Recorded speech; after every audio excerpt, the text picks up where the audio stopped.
Se incorpora a nuestra mesa aquí de tertulia pues un protagonista, sin duda alguna, porque vamos a hablar del campo. Es Cristóbal Cano, secretario general de la UPA en Andalucía. Buenos días, señor Cano. Muy buenos días. Buenos días. Bueno, tengo que decirle que hemos visto los mapas del tiempo para el fin de semana. Daba algo de lluvia el domingo en Andalucía y hemos pensado, bendita lluvia, pero nos han dicho que no va a ser suficiente. De momento el campo sigue esperando esa ansiada lluvia, ¿verdad? Efectivamente, sigue sin ser suficiente y seguimos pegados a la pantalla del móvil para ver las previsiones a medio plazo y lamentablemente son negativas. No estamos en condición de revertir la situación con estas próximas previsiones y lo que necesitamos es un otoño generoso en lluvia, no ya para revertir la situación de muchos cultivos, sino para que el otoño, que es cuando realmente se acopia agua en los embalses, en los pantanos, pues sea diferente y encaremos una primavera distinta. Claro. Señor Cano, estando la situación como está, ¿cuáles son las cosechas que más peligro corren ahora mismo? A corto plazo nos encaminamos a la campaña de recolección de aceituna, Sí. que con los datos ya encima de la mesa, Sí, el sí, aforo de la última semana sirvió para ponerle cifra a lo que en campo estamos viendo, ¿no? Como mínimo estaremos hablando de la segunda peor cosecha en lo que va de siglo, un descenso de aproximadamente el 50% en Andalucía, con la importante repercusión que va a tener para miles de agricultores y también para jornaleros en la pérdida de empleo. Nos preocupan también los cultivos, el resto de cultivos leñosos, el almendro, por ejemplo, la siembra, que en noviembre del cereal tiene que darse.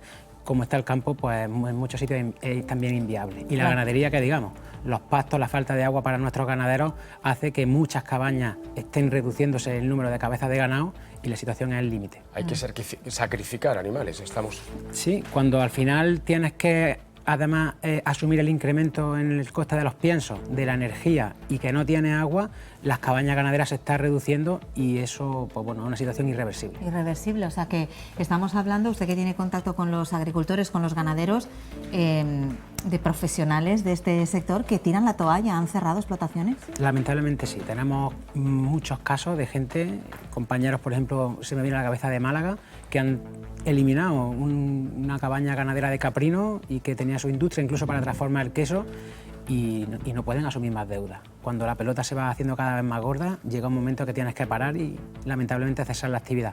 Esa es la realidad que está teniendo muchos de los ganaderos de Andalucía, especialmente cebados en la sequía con ellos. ¿Tienen cifras al respecto? Eso es.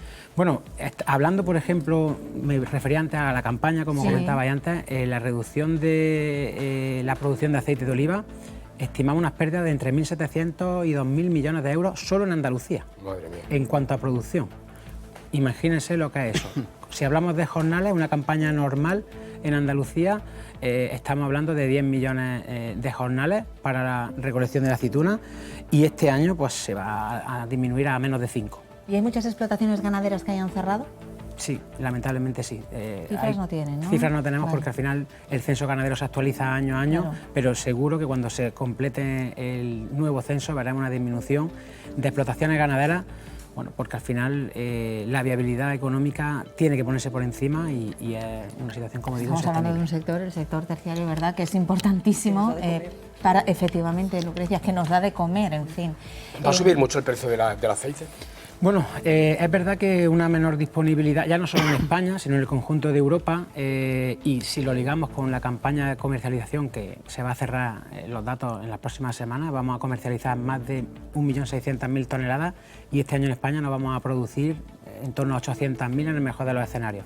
Eso provocará seguro tensión en los mercados. Lo que sí deseamos desde el sector productor es que haya una estabilidad en los precios, una estabilidad que es buena para todos, desde el productor hasta el consumidor, y eso es un papel importante el que tiene que jugar la aplicación de la modificación de la ley de cadena alimentaria para que esa estabilidad sea buena para todos, como digo, desde el productor hasta el consumidor. Señor Cano, ¿es cierto que la UPA y otras organizaciones han pedido la paralización de la PAC precisamente por la reducción en la producción de aceite? Nosotros no hemos pedido la paralización. Hay que tener en cuenta que esta PAC ya lleva 2 años de retraso. Tenía que haber entrado en 2020 y entrará en 2023. Lo que sí hemos pedido es que determinadas nuevas prácticas que pueden suponer incrementos en los costes, como por ejemplo los ecoesquemas en sectores ganaderos, en sectores de cultivo extensivo o en leñosos, se adapten. Hemos visto esa posibilidad, la hemos planteado para que no supongan la entrada de una nueva política agraria común un incremento en los costes de producción que ya estamos asumiendo agricultores y ganaderos. No tiene sentido. tenemos que tener una PAC que se adapte a la situación que tenemos, pero condicionar la entrada en vigor de una política que ya no solo afecta al sector del olivar, aunque es muy importante, afecta a casi 700.000 agricultores en el conjunto de España y a millones en Europa. No tiene sentido paralizarla. Sí es verdad que hay que, bueno, a lo mejor repensar ciertas cosas, adaptarla a la situación que tenemos, pero tener seguridad jurídica de que la PAC va a entrar en vigor el 1 de enero de 2023. En eso España ha hecho bien sus deberes. Somos uno de los 7 países que tiene aprobado su plan estratégico nacional y eso da cierta seguridad a agricultores y ganaderos. Si hablamos de agua, ustedes mismos desde la UPA, desde la Unión de Pequeños Agricultores, denuncian que el plan hidrológico del Guadalquivir no se está cumpliendo como debería cumplirse, por ejemplo, en el reparto de agua para el olivar tradicional, ¿no? ¿Es así? Es así, pero no el actual, sino venimos sufriendo una serie de incumplimientos de los sucesivos planes hidrológicos que vienen publicándose desde hace ya décadas, que tienen rango de ley. Hay que recordar que el compromiso de los planes hidrológicos es ejecutar esas obras que se planifican. Vemos como en sucesivos planes hidrológicos desaparecen compromisos y en el caso del reparto del agua vemos que es mejorable, muy mejorable, porque tiene que hacerse de una forma más justa y más social.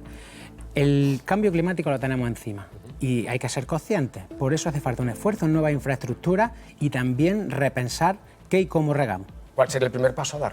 El primer paso es que no desaparezca ningún compromiso en infraestructura y que en el reparto del agua se valoren los criterios sociales y económicos para que cada gota de agua tenga el mayor retorno a nuestra sociedad, tanto en producción de alimentos como en generación de economía y empleo. Y en eso, como bien decía, el olivar tradicional es ejemplo, porque a bajas dotaciones de agua, en torno a 1.200, 1.300 metros cúbicos hectáreas, se estabilizan las producciones, se genera empleo y sobre todo en zonas que no hay muchas más alternativas. En contra tenemos determinados cultivos que tienen un uso de agua mucho más elevado y que el retorno no es tan intenso como en el caso del olivar tradicional. Al hilo de lo que está comentando y en este contexto, ¿se están autorizando más regadíos por encima de nuestras posibilidades? Bueno, yo creo que hay que ser conscientes que hablar del agua hay que ser responsables y no sirve de nada una huida hacia adelante, si me permiten la expresión. Hay que cambiar y modernizar regadíos como hemos venido haciendo en Andalucía. Prácticamente en el Guadalquivir el 80% de los regadíos están modernizados y son eficientes. Hay que regar mejor, pero también no desdeñar nuevas infraestructuras, porque al final el agua es la principal materia prima que tenemos agricultores y ganaderos para producir alimentos. Señor Cano, ¿qué va a suponer para los agricultores almerienses concretamente esa reducción del trasvase de agua del Tajo Segura? Porque estuvo aquí el presidente de la Confederación Hidrográfica del Guadalquivir y apuntó que era mínima ya de por sí la cantidad que ellos recibían, con lo cual no se iba a notar demasiado. Bueno, yo discrepo. Todo lo que sea una reducción de recursos para Andalucía tiene una implicación directa y Almería evidentemente no está en disposición de ser generosa, si me permiten la expresión, en recursos hídricos. Del precio del aceite, ha dicho usted que ustedes quieren, aunque se van a tensionar los mercados, que esperan una estabilización, pero ¿cómo se puede lograr estabilizar el precio de una materia, de un producto que está totalmente condicionado por todos los factores que hemos hablado, ¿no? Bueno, yo creo que al final hemos visto cómo en situaciones de tensión de precios, cuando el mercado libre no funciona, y recuerdo que hace poco más de 2 años el aceite estaba en origen a poco por encima de los 2 euros y en el lineal no se trasladaba ese descenso de una forma en la misma proporción, ¿no? Ahora que tenemos unos precios un poco por encima que nos permiten cubrir los costes de producción, lo que sí llamamos es a la responsabilidad de todos los eslabones de la cadena para que lo que nos cuesta mucho tiempo, que es conseguir cuota de mercado, incluso en el mercado interior, que en España hay que recordar que cada vez se consume menos aceite de oliva y en los últimos años hemos conseguido revertir esa situación y sobre todo vía exportaciones tenemos unos canales de comercialización abiertos absolutamente fascinantes. Hay que recordar que el aceite de oliva no supone ni el 3% del total de grasas vegetales que se consumen en el mundo y por una situación coyuntural de una mala cosecha no podemos echar al traste todo eso. Insisto, la responsabilidad compartida de todos los eslabones de la cadena es absolutamente fundamental para que no tengamos situaciones que al final nos perjudican a todos. Señor Cano, luego le voy a pedir su punto de vista, nos queda un minutillo, pero le voy a pedir su punto de vista en cuanto a ese paso adelante que ha dado Comares multando a los vecinos que derrochan agua. Pero antes, May, ¿quieres preguntarle algo? Sí, infraestructuras, porque ha dicho que hay que regar mejor y el sistema hay que actualizarse, pero llevamos años que no se acomete ninguna obra en condiciones. No sé por dónde tendría que ir la apuesta según su criterio. Bueno, he comentado que planteamientos, infraestructuras que ya aparecen recogidas en anteriores planes hidrológicos y que no están ejecutados son los que hay que hacer. Te puedo poner un ejemplo de muchos. En el caso de la provincia de Jaén, la presa de la Cerrada de la Puerta, que es una infraestructura que puede generar una cantidad importante de hectómetros cúbicos por una inversión relativamente no muy alta, estamos hablando de en torno a 70, 75 millones de euros y algo más de 200 hectómetros cúbicos los que puede proporcionar a la cuenca, tiene que apretar el acelerador. Aparece en el nuevo plan hidrológico un estudio, pero necesitamos que ese compromiso vaya a más, que tengamos, insisto, infraestructura, porque en ese contexto que tenemos de cambio climático ya no llueve ni tanto ni como llovía antes. Entonces tenemos que tener infraestructuras que nos doten de recursos y para eso no se puede dar ni un paso atrás en inversiones.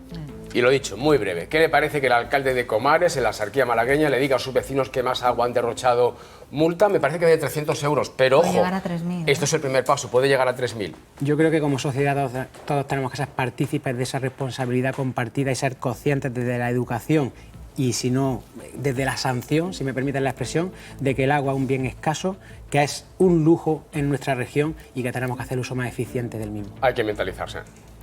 Cristóbal Cano, secretario general de OPA en Andalucía, muchas gracias por haberse pasado esta mañana por Despierta. Muchas gracias. Muchas Y gracias que llueva. Ojalá que sea la Virgen de la Cueva. Gracias, Cristóbal. Bueno.